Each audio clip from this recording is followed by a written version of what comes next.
Assalamualaikum warahmatullahi wabarakatuh. Nama Abdi Ibrahim Filhan di kelas 10 MIPA 6 absen 10. Bade ngadugikeun dongeng anu judulna Dua Anak Raja.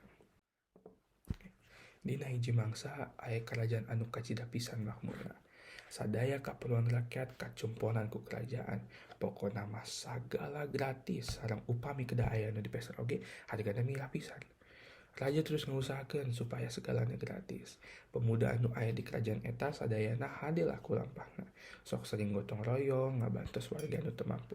Sanes teu mampu teu gaduh artos, tapi ku hormat sareng santun kanu langkung anom.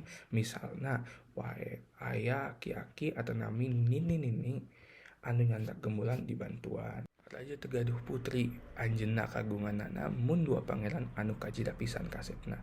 Janten contoh ka pamuda-pamudi nu aya di kerajaan, pokona mah panutan muda-mudi zaman now. Dua putra raja eta gaduh kabiasaan anu teu pati jauh, nyaeta sok ngobrol ngabahas kerajaan sangkeun subur makmur sareng naek taraf hidupna. Putra raja anu kahiji resep pisan mencetan raja. Dugi ka mastaka sampean raja sok dipencetan. Kusabab kapinteranana, katekunan, kauletan sok disebut tabib kerajaan. Kusabab anjeun terangeun sagala rupi penyakit. Kieu wae ti abdi, mohon maaf bili aya kalepatan. Wassalamualaikum warahmatullahi wabarakatuh.